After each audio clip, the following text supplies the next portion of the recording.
días, estamos en su espacio Scargin Sin Límites, estamos transmitiendo desde nuestra capital, la ciudad de Santo Domingo.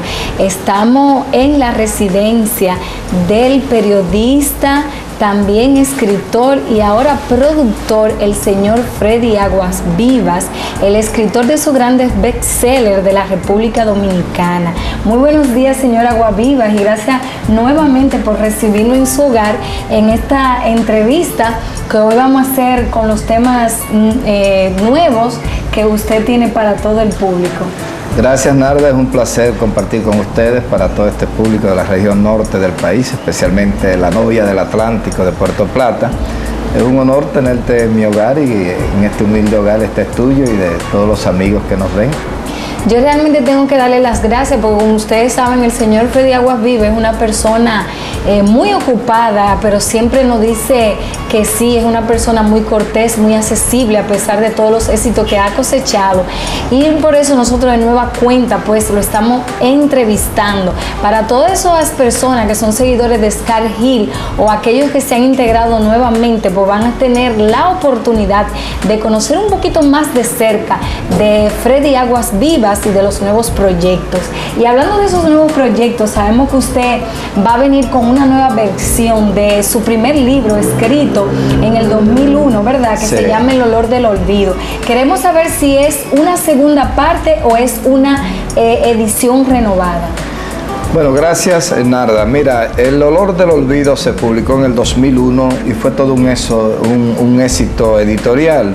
Realmente fue mi primer libro y fue mi primer éxito editorial, porque en el 2001 nosotros rompimos todos los récords de venta. Fue el libro más vendido en la Feria del Libro, el libro del año. O sea, un libro que fue muy bien ponderado. La crítica me dio un espaldarazo, dio mucho respaldo a esta obra y me sentí muy motivado con esto. Este libro tiene alrededor de 7 u 8 años totalmente agotado, que no existe en las librerías del país, porque hice 12, 15 mil ejemplares y ya como que en la sexta, séptima edición me cansé y dejé las cosas así, porque tenía otros proyectos. Entonces ahora estamos combinando dos proyectos en uno. Como estamos llevando este libro al cine, porque es una historia muy interesante, un pedazo de la historia dominicana que es importante que los dominicanos la conozcan, la vamos a llevar al cine. Entonces hemos hecho una edición ampliada y corregida.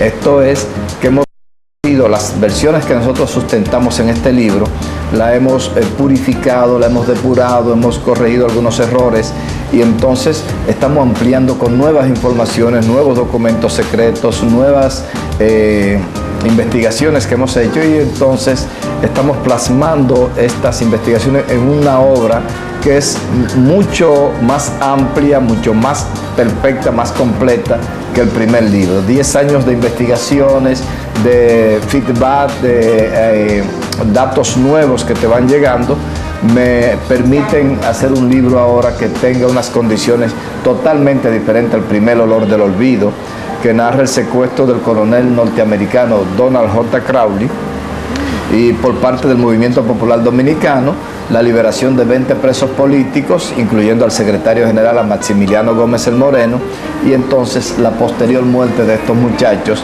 en manos de la CIA, inclusive del mismo Crowley de manos de la CIA. Así es, pues eso es muy bueno de una persona con tantas experiencias, que está tan humilde, y reconocer que después de tantos años de haber escrito su libro, ya 10 años, pues a través de nuevas investigaciones, y me imagino que muchas personas que quizás antes tenían el temor de hablar, sí, ahora se atreven pues a acercarse a usted y darle datos importantes de esa historia. Como usted dice, abarca lo que fue pues los 12 años del gobierno de Balaguer, esos 12 años de represión. También tiene que ver con la intervención norteamericana, también tiene que ver con la caída de lo que es el gobierno de Juan Bosch, que todo ese acontecimiento histórico fue lo que se pues finalmente desembocó en todo esto con estos muchachos revolucionarios, en el que estaba el famoso Maximiliano Gómez. Según usted dice en su libro, usted fue perseguido por la CIA, ese departamento de inteligencia de Estados Unidos. Yo quiero saber si usted ya al transcurrir de los años, usted piensa que es concreta esa percepción que usted tenía o es algo normal porque usted sabía que estaba investigando un caso delicado. Bueno, yo en los acontecimientos que me vi envuelto en el proceso de investigación, yo traté de documentarlos todos para tener prueba de lo que estaba pasando. Entonces, en ese periodo me acontecieron una serie de hechos que eran sospechosos. Por ejemplo, yo entraba a Estados Unidos como Pedro por mi casa, toda mi familia vive en Estados Unidos, menos yo. Y entonces, después de esto tener 10, 15 años entrando 6, 7 veces al año a Estados Unidos, y de repente cuando yo voy a investigar este hecho me detienen en Miami, me detienen en Nueva York, me detienen en París. Empezó una serie como de coincidencias, entonces que yo la atribuía al hecho de que, bueno, como ando en esta investigación, entonces me detuvieron en varios aeropuertos, me persiguieron, se me desaparecieron mis maletas en Suecia, o sea, una serie de hechos. Yo dije, bueno, yo sentía que había algún tipo de vigilancia, no me hicieron daño, no puedo exagerar, pero los que andamos en este tipo de trabajos nunca creemos en las coincidencias y pensamos que cualquier hecho tiene que estar relacionado necesariamente con las cosas que estás haciendo, porque si te descuidas te pueden agarrar desprevenido y entonces es peor. Es mejor que tú creas que las cosas están pasando y que no estén pasando, a que tú te descuides creyendo que nada va a pasar y entonces te agarren, como decimos en Baní, asando batata, infragante, es correcto. Y no tome las precauciones del lugar. Yo le hago esta pregunta a colación porque sabemos que el gobierno de los Estados Unidos, incluso lo que son los archivos federales, después de un tiempo determinado lo pone a mano del público. Y sabemos que cuando usted inició la investigación ya hacía 31 años de la muerte de Maximiliano Gómez, y por eso muchas personas pues pone un poquito en duda de que la CIA estuviera detrás de usted. Sí, eso es lo que te digo. Yo no puedo decir que la CIA estuviera detrás de mí. Yo digo lo que me pasó, lo narro en el libro y digo que eran coincidencias que me hacían sentir un poquito perseguido. Entonces, ¿qué pasa? Había documentos desclasificados, pero te desclasifican lo que ellos quieren y te hacen lo que le da la gana. Por ejemplo, a mí me ocultaron 85 documentos del caso Crowley, aún cuando ya hacía 31 años. A los 20 años están obligados a desclasificar la gran mayoría. Y lo último es que a los 25 años ya todos tienen que ser desclasificados, en última instancia a los 30 años. Nosotros teníamos 31 años y no había una cantidad de documentos ocultos, y además yo manejo hipótesis como que la misma CIA mató a Crowley, y esto es un hecho que nunca nadie lo ha debatido, que no se van a desclasificar, que tú no vas a encontrar nada, y es un hecho que tal vez a la CIA no le interese que se sepa que ellos también mataron a Crowley, porque es un dato que yo lo traigo a colación por una cantidad de evidencias que yo fui reuniendo y que presento en el libro. Entonces, a mí no me interesa presentarme como un perseguido, porque ¿cuál es el interés? O sea, el libro no era sobre Freddy Aguas Vivas, ni era sobre... Yo ni siquiera uso mi nombre para el periodista investigador, pongo un investigador cualquiera. Entonces, de lo que se trata es la historia que aconteció en la República Dominicana. ¿Qué importa lo que pase conmigo o no pase conmigo? Lo que importa es que la CIA asesinó a dirigentes revolucionarios a mansalva en un país que se proclama como paladín de los derechos humanos, respetuosos de todos los derechos. Un ciudadano, si lo arrestan sin cumplirse con los derechos de ese ciudadano, queda libre porque los procedimientos no se aplicaron. Entonces, tanta hipocresía, tanto aspavientos de querer hacernos a los países pequeños que respetemos los derechos humanos.